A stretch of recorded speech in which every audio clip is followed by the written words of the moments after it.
This story is based on the style of the Dreamtime tales told by the Aboriginal people of Australia, which often serve to explain how things came to be the way they were. How the brown snake lost his legs. All of the residents of Millers Billabong lived quite happily.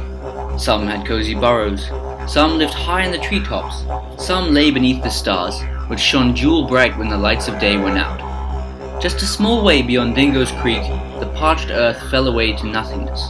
No animal, not even the smallest bilby, dared venture up to the edge to peer over it, lest the dirt beneath them give way. The proud, vain budgerigars stayed well clear of the place, for beyond the edge, land and sky ceased to exist. A bit like when you add milk to tea and you can't tell which is which anymore.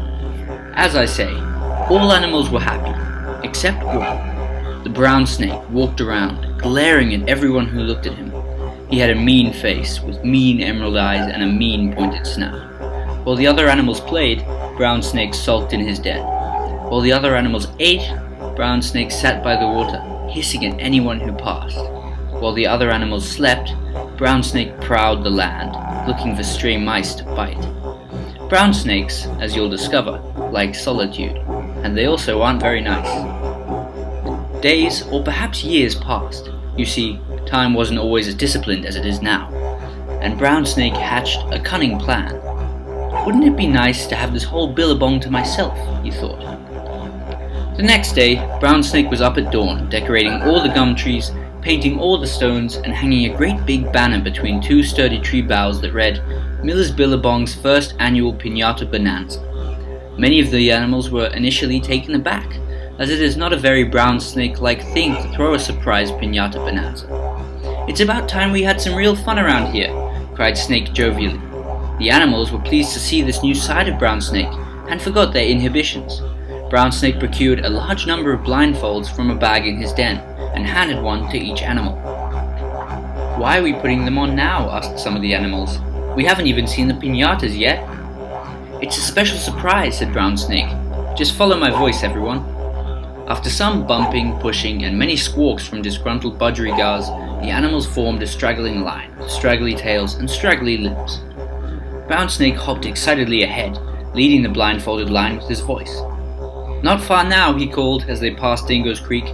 He hissed a cheerful tune to himself, thinking of all the space he would soon have. "All right," he finally said, "we have reached the piñatas. Remember not to peek now." Nobody did. Brown Snake guided the group steadily towards the edge of the great void, his tail vibrating excitedly. He was so excited that he forgot he was still leading the group. Suddenly, he felt a horrible plunging sensation. The earth beneath him had fallen away, leaving nothing but air below him. He fell howling down the sheer cliff face. He began scrabbling furiously at the rock, trying to stop falling. The animals were startled by all the racket and took off their blindfolds just in time to see the brown snake running as hard as he could up the side of the cliff.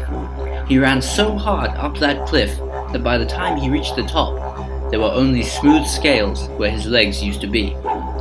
The animals, horrified by what the snake had tried to do to them, left him at the edge of the world. Many were also disappointed by the absence of piñatas. Ashamed and angry, Brown Snake slithered away to find a new home. To this day, the brown snake lives alone and has never regrown his legs.